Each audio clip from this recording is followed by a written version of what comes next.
voici, on est là, les pieds en éventail. Allez, raconte-nous ton histoire.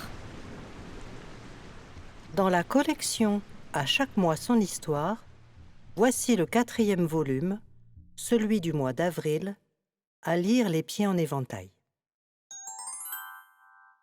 L'histoire du poisson qui aimait le 1er avril, écrit puis illustré à partir de dessins d'enfants. Cette histoire débute le 31 mars d'une certaine année.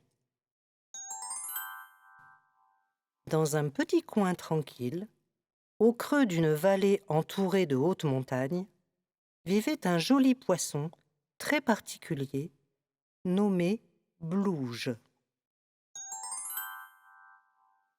Il était le seul poisson de tout le lac à être tant coloré.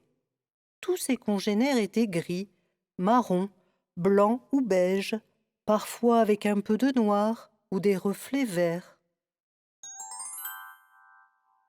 Mais Blouge était différent. Son corps était bleu à l'avant et rouge à l'arrière, comme si une main l'avait peint moitié bleu, moitié rouge. C'est d'ailleurs pour cette raison qu'on l'avait appelé Blouge. Je m'appelle Blouge, un peu bleu, un peu rouge. Ça aurait pu être un avantage d'être aussi joli et particulier, mais non.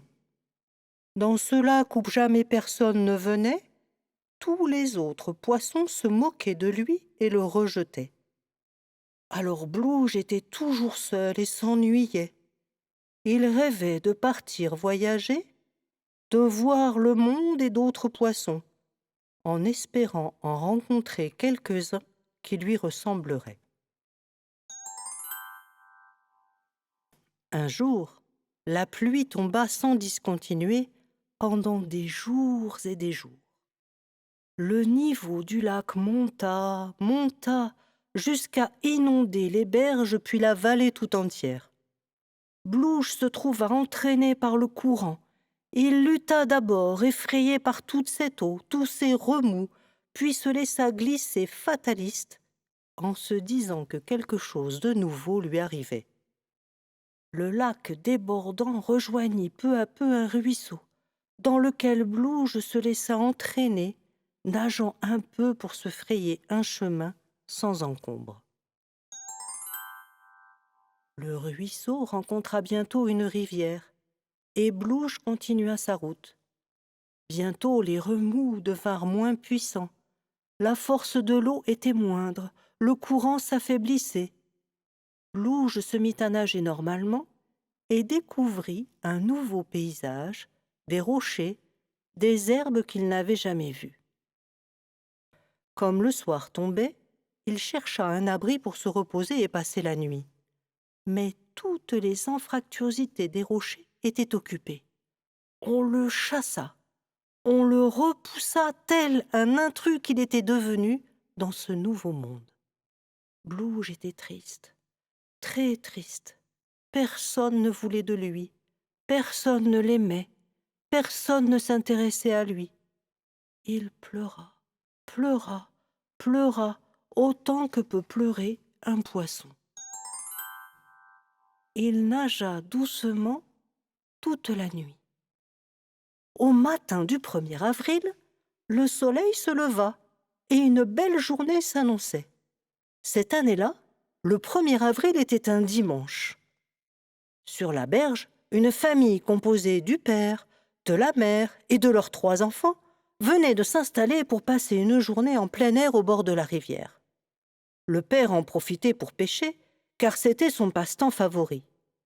Il s'installa, accrocha un gros ver à son hameçon et lança sa canne à l'eau. Juste au moment où passait Blouge, affamé par un si long voyage. Il goba le ver avidement et se sentit pousser des ailes. Il s'éleva dans les airs et atterrit dans une épuisette d'abord, puis dans un seau rempli d'eau à ras-bord. « Quelle curieuse aventure !» pensa-t-il. Autour de lui, on entendit des cris d'extase. « Qu'il est beau! Nous ne pouvons pas le manger. Gardons-le en vie. Je n'ai jamais vu de poisson aussi joli.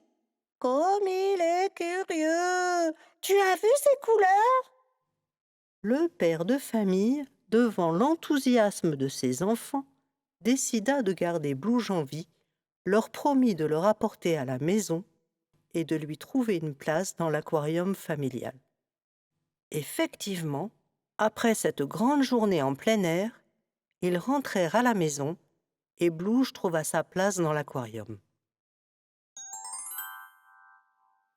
3 pères dieux l'observaient en permanence, en s'extasiant d'abord, puis ils commencèrent à se chamailler. « C'est moi qui l'ai vu en premier, il est à moi. »« Non, il est à moi. Il n'arrête pas de me regarder. »« Non, c'est moi qui l'ai touché d'abord. Il est à moi. » Leur maman, un peu contrariée de les entendre se disputer, les appela et leur dit alors: « Voici des feuilles et des feutres. Dessinons chacun un poisson comme Blouge. Et ainsi, nous aurons chacun le nôtre. » C'est ce qu'ils firent. Les poissons étaient si beaux qu'ils décidèrent de les accrocher sur leurs vêtements. Tous les ans, à la date anniversaire de l'entrée de Blouge dans la famille, ils fabriquaient des poissons en papier et les accrochaient sur leurs vêtements. Au fil du temps, ils eurent l'idée d'en fabriquer pour leurs amis et le reste de la famille. Et cela devint un jeu entre eux d'accrocher des poissons en papier dans le dos des autres pour rire. Depuis, cette tradition perdure et s'est étendue dans de nombreuses parties du monde. Blouge tourne toujours en rond dans son aquarium, car il nous faut toujours un modèle pour dessiner nos poissons d'avril. Voilà, c'est fini. Si cette histoire t'a plu, abonne-toi et active la cloche. On se retrouvera le 1er mai pour une nouvelle histoire.